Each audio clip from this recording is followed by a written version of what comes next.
global news update on top Accolade news. The headlines: Netanyahu's right-wing coalition survives parliamentary dissolution vote. UK faces economic setback with April decline. US begins partial embassy evacuation in Iraq. President Lee vows to restore dialogue with North Korea. We start with the focus in politics. Netanyahu's right-wing coalition survives parliamentary dissolution vote. Israeli Prime Minister Benjamin Netanyahu's right-wing coalition narrowly survived an opposition-backed attempt to dissolve parliament following a deal on the contentious issue of mandatory military service for ultra-Orthodox Jews. The motion to dissolve the Knesset was rejected by 61 votes to 53 early on Thursday, averting early election. The opposition, supported by some ultra-Orthodox party, upset over draft exemption sought to force election amid ongoing debate over conscription reforms during Israel's military operation in Gaza. Netanyahu's coalition, one of the most right-wing in Israeli history, faces internal pressure to increase ultra-Orthodox enlistment while balancing demand for religious parties to preserve exemptions. With the vote defeated, the opposition must wait 6 months before submitting a similar bill again. Turning to economy, UK faces economic setback with April decline. The UK economy shrank unexpectedly by 0.3% in April, marking its worst contraction in 18 months as rising business taxes, higher household bills, and plunging exports to the US weighed heavily. Chancellor Rachel Reeves acknowledged the disappointing figures but refused to rule out further tax increases, warning that any economic downturn could trigger additional revenue measures in the autumn budget. Despite spending boosts for the NHS and defense, many day-to-day budgets remain tight and council tax rises as expected.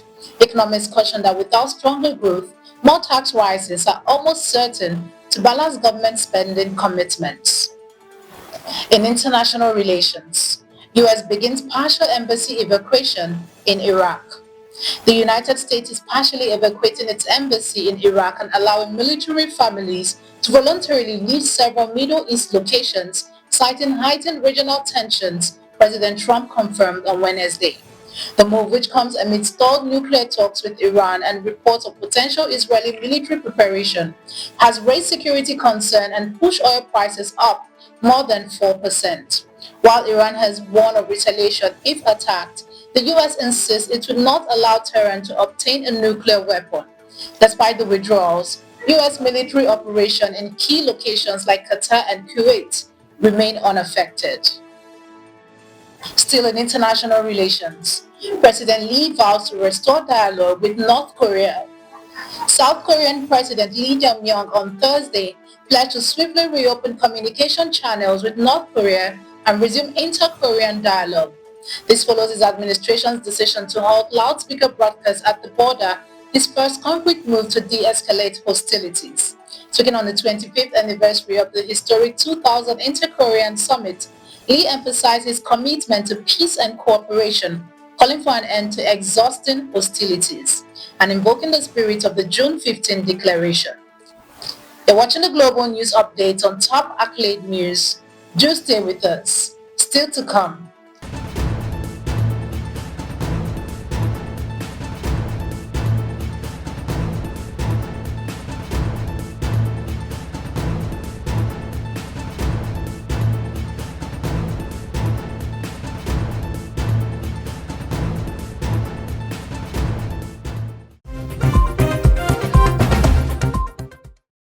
Thanks for staying with us. In conflict, aid group backed by US and Israel accuses Hamas of deadly attack on workers in Gaza. The Gaza Humanitarian Foundation, a new aid group backed by the US and Israel to bypass UN channels, has accused Hamas of attacking a bus carrying its Palestinian workers, killing at least 8 people near a distribution center in southern Gaza.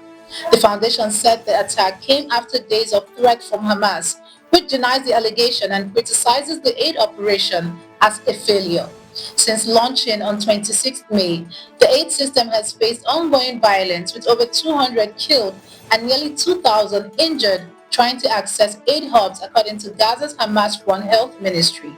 The UN has rejected operation with the foundation, citing concerns over neutrality, while Israel and the US maintain the system prevents Hamas interference in aid distribution. Moving to disaster. Air India flight crashes after takeoff. An Air India Boeing 787 Dreamliner carrying 242 passengers crashed minutes after taking off from the Ahmedabad airport on Thursday en route to London's Gatwick Airport. The aircraft sent a Mayday distress call shortly after departure before losing contact, crashing into a residential area near the airport and sparking a large fire. Among those on board were mostly Indian and British nationals. Emergency services rushed to the scene with visuals showing debris, smoke and injured people being evacuated. Authorities are investigating the cause, while Air India says further details will be shared soon. This follows India's last fatal air crash in 2020 involving Air India Express. Moving to entertainment. Disney and Universal sue AI firm Midjourney over copyright infringement. Disney and Universal are suing AI firm Midjourney, accusing it of copyright infringement for creating unauthorized images of popular characters like Darth Vader and Elsa. The studio said Midjourney's image generator has become a bottomless pit of plagiarism, generating countless copies without permission. While Midjourney made $300 million last year and plans to launch a video service, legal experts suggest the courts will have to carefully examine fair use and licensing issues. Despite concern, AI technology is already being embraced in Hollywood, with movies using it to alter voices and even de-age actors. Now in sports. Immigration policy sparks worries for 2026 World Cup visitors. With the 2026 FIFA World Cup just a year away, UAE host City are addressing concern about President Trump's immigration crackdown and travel bans, which have unsettled international fans. Cities like Los Angeles and New York, New Jersey are working to assure visitors they will be safe and welcome, even as protests and political tensions continue. Human rights organizations are urging FIFA to protect the rights of all fans and participants, while the Trump administration promises secure and historic games. The FIFA president remains confident that the tournament will unite the world in celebration despite these challenges. That concludes our global news updates for today. Stay tuned for more global news and developments. Thanks for joining us. I am Ojorumi Okucha. Connect and engage with us on all our social media handles. Do have a wonderful day.